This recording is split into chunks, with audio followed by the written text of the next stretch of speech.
They're getting all the signature picks, man. And honestly, on paper, right, Geek Fam looks like it's a lot more solid, but Alter Ego, I don't think they're gonna pick these heroes unless they have a plan, man. I think they have something cooked up in the kitchen to try and face Beloyski and the rest of Geek Fam. So we'll have to see how they fare right now. I have flashbacks to how Sally Boy was able to just do those insane Lancelot plays. The predict full combo onto the bush, remember that? That's, I don't know, man. I have high expectations for Sally Boy. We'll just have to see can Beloyski nullify his aggression.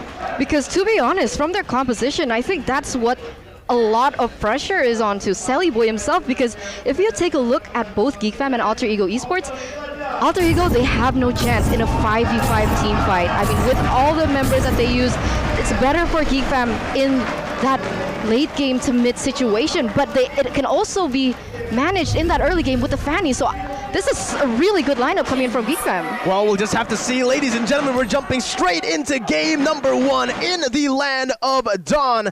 Geek Fam versus Alter Ego. But I want to talk a little bit more here on that pickup. Sure, we mentioned that for Geek Fam, it really does seem like they want to just shut Sally Boy down in the jungle.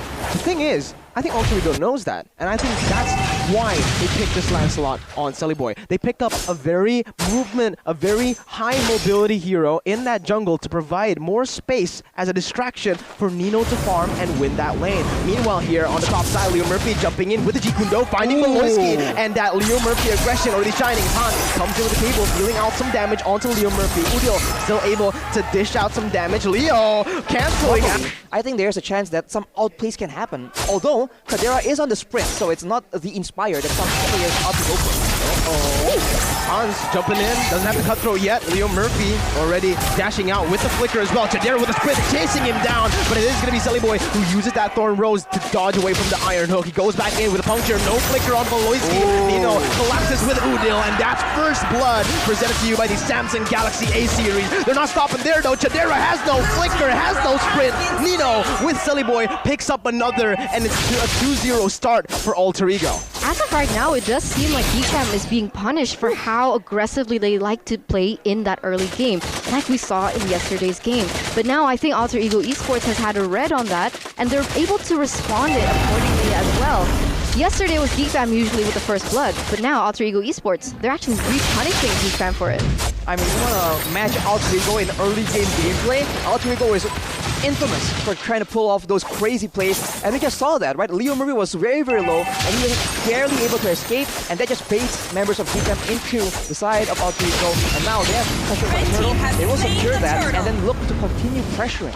Again, that's another turtle. I mean, that's a first turtle, but that's another objective that Alter Ego can pick up for free, presented to you by the Samsung Galaxy A series, all based on the setup. As you can see here, we are going to take a look at the emblems before we dissect the game a little bit further here, Arashi.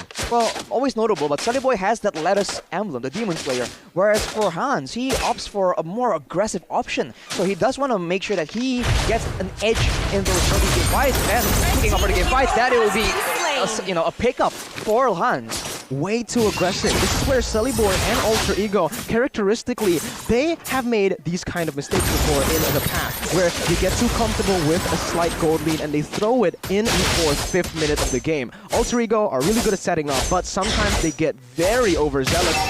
Sally Boy. Ooh. Clutch movement there, able to dodge away from the Iron Hook. He goes in for some damage. Udo follows it up, but there's not going to be a fight here just yet. Udo taking low, cutthroat not available just yet as Hans is there, but Nino on the back, dealing damage onto Chadera, almost getting a solo kill. That's the way the Dragon bringing Hans back in. Hans taken down by Udil. Perfect lockdown by Alter Ego. It looked like a little misplay by Hans. Obviously, it's very difficult to go in for a 1v3, especially knowing that Leo Murphy still has his ultimate. But now, as you can see here, Beloyski once again is trying to hinder the movement. He might get punished once again though, but I think Alter Ego Esports, they've started to learn from their past mistakes and they're going to go for the objectives instead. Absolutely, they make a play for the turret, they pick it up, and Alter Ego, man, their early game weaving, right? They go in and out of danger again and again, and they just barely pull it off. It's something that they're just used to, right? It's almost like game sense. It's not just calculations. They just adapt on the fly, it seems, and they come out on top. And this is something that Geek Fam is struggling to match. Yeah, it does seem like now 8 seconds are left until that neutral objective turtle is going to spawn. So we can already see a setup here coming in from Alter Ego Esports. And And this is quite uncharacteristic of Geek Fam. Usually they're the first ones to be able to set up, but unfortunately, with how they've been missing out on those objectives, on those kickoffs, it's going to be Alter Ego Esports once again with the second turtle presented to you by the Samsung Galaxy A series. Oh, they convert on the mid lane as well. This is a beautiful style of play.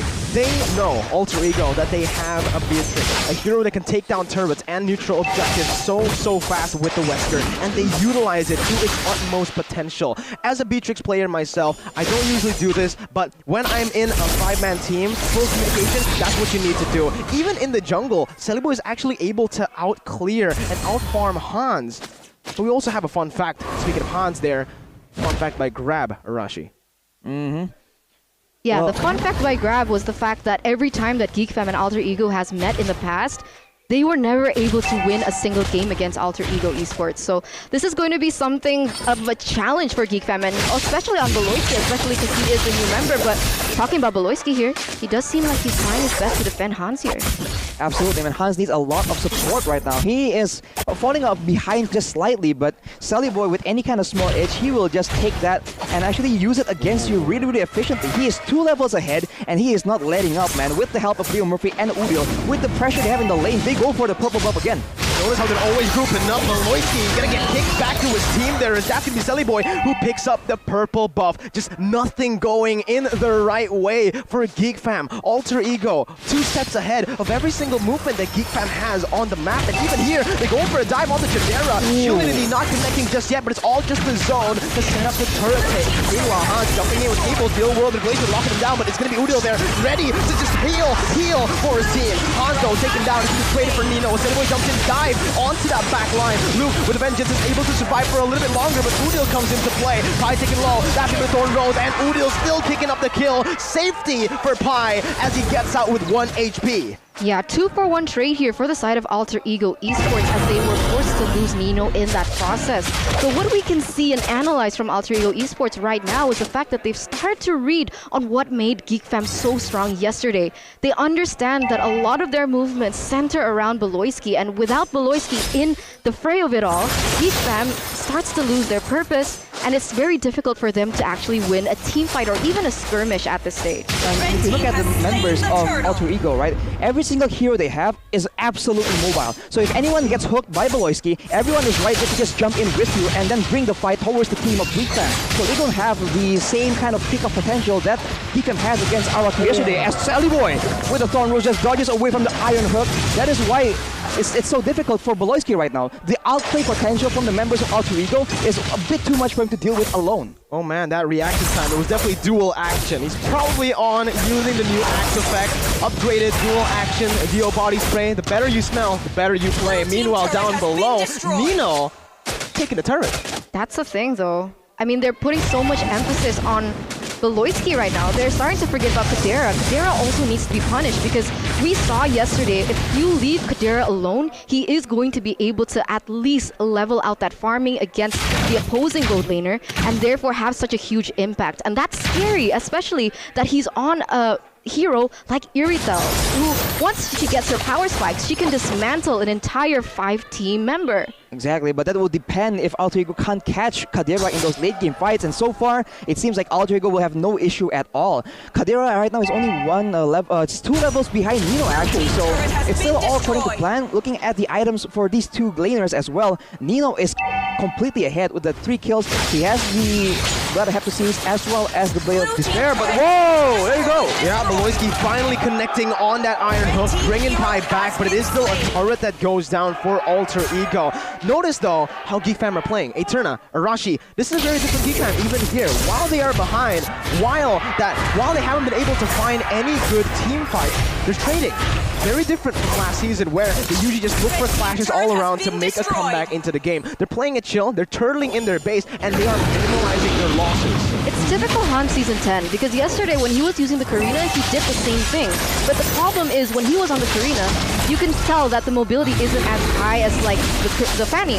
So he got caught out quite a lot because of that. And now Alter Ego Esports has actually secured that Lord and going for more. I think it's very smart from Geek Fam to play defensively near their base because the issue was what? if Voloisky hooks someone, everyone jumps in at you, right? But if he stays in the base, right? When you pull someone into your own base, they can't follow up that easily. Yeah, again, look at the mirroring that they're doing, right, Arashi?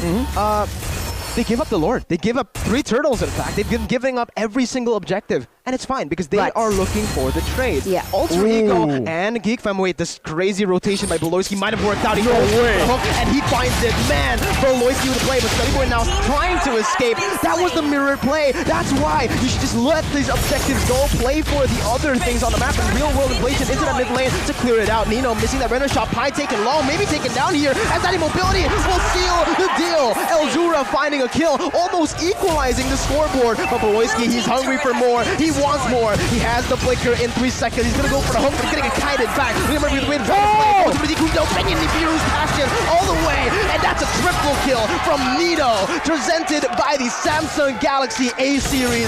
A beautiful recover from a play that was initiated by Geek Fam. We talked about this. We talked about how this patch is accentuating Leo Murphy's playstyle, and we see that come to life. They're able to get a turret on the bottom side, and you could see that Hans was trying to do those trades, trying to get that tower on the top side, but unfortunately, Boy was up as soon as that was possible, and therefore negated Geek Fam's initial strategy. Wow, Alter Ego was at a member deficit, but they make the plays happen, man. The combo, the engage from Leo Murphy into the perfect reverse passion from Nino, man. It's just so good. At every moment, you can't count Alter Ego out. They can be a member down, they can be behind, but somehow, some way, they just make the plays happen. They have that X factor, and that is what makes Alter Ego so exciting to watch. Man, the crowd went wild before. It's insane. You can feel the energy coming in from the crowd right now. But yeah, I completely agree with you right now. So the question is, what can Geek Fam do? They tried the split pushing. It has not worked because Alter Ego Esports, they're being able to adapt to everything that Geek Fam is trying to throw at them. Sure, once was possible. The second time, third time, it's starting to seem like Geek Fam, they're running out of ideas here. Yeah, well, Geek Fam have actually broken a record for Season 10 already. The longest game was yesterday up against RRQ at 26 minutes and 40 seconds. Meanwhile, in Season 9, it was Rebellion against RRQ, which was the longest match. But back again onto the point, I actually have a different opinion. I feel like the trades that Geek Fam have been going for have worked out. Take a look at the turrets. 7 turrets to Alter Ego. If Geek Fam just kept staying in their base, if they didn't go for the trades, if they kept on going for the contest on the individual objectives, it wouldn't be 4 turrets to Geek Fam. Because of that, they're able to narrow down the gold lead by a bit, even though now it's still heavily in favor of Alter Ego. And keep in mind, earlier we saw that the trap set up by Geek Fam, right? They send someone to push the lane, and when Celebrate comes in to try and clear out that wave, Voloisky as well as Kadira was waiting in the push, so they were able to actually outsmart Alter Ego, but then afterwards, Alter Ego were just like able to brute force a fight away from them. So now they just have to try and play it a bit smarter and make sure that they respect the potential. Oh man, Hans gonna get kicked down. By the way, the Dragon, there's actually a misplay there, as Hans will be able to get out. Real world manipulation dealing a lot of damage to that backline, going away. Bloody Hunt with fucking Nino! Oh my goodness! One shot, Kadira, and Luke with Vengeance doesn't get out of that choke point. It's still Alter Ego with a better trade, 2 for 1. Again, Alter Ego Esports winning it out, but I gotta say, initially it looked like it would belong to Geek Fam because of the real-world manipulation that came into clutch, punishing the fact that Alter Ego Esports likes to go for those very aggressive type of plays that can be inhibited and punished by the real-world manipulation by Yves. The problem is, Leo Murphy goes in for crazy plays, and once again, Nino on the Beatrix can just have so much pressure as well as so much dominance with that snipe, knowing just who to target lock, and unfortunately it was Kadira being the brunt of it all. The Lord now will be cleared by Geek Fam, but Alter Ego ain't done yet. To try and get that mid turret, because Nino has so much range to play around with. Look at that one shot, and Luke is half HP. What is going on as the real manipulation is popped out? Oh, Hans going in so close to take Nino down, but Leo Murphy provides excellent PO with the way the Dragon, able to kick Hans back. No more follow-up, but a great defense once again by Geek Fam. Again, we've been talking a whole lot about Geek Fam's progression in MPL itself, but if you take a look at the gold, by UBS Gold, it's a very different Alter Ego as well. Usually Alter Ego, they make a lot of mistakes when we get into that late stage of the game. This time, they're so calm. Even when Geek Fam are able to take trades off the map, even when they pick off Selly Boy, they can always recover now. Exactly. At every point, you kind of get the idea that they're kind of like okay with it. It's within their expectations. As Beloisi gets chunked out, they're just zoning the members of Geek Fam away, trying to push them back into the base. They don't do anything right now. They can just deny the farm coming in from the jungle side and just clear everything and starve Geek Fam. Geek Fam will be the ones to be forced to make something happen, and that will be when they make a mistake, right? When they're trying to force a fight. Yeah, but it does seem like the real-time win probability is going to be 66%.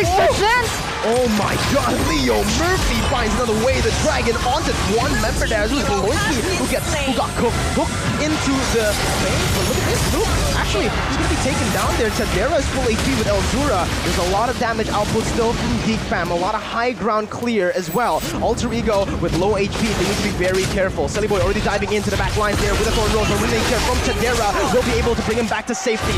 Udil and Nino look at the game. Renner shot Tadera. Oh my god, instantly deleted. Game number 1 secured by Alter Ego. Clinical game. Wow. That last team fight was insane. I mean, Alter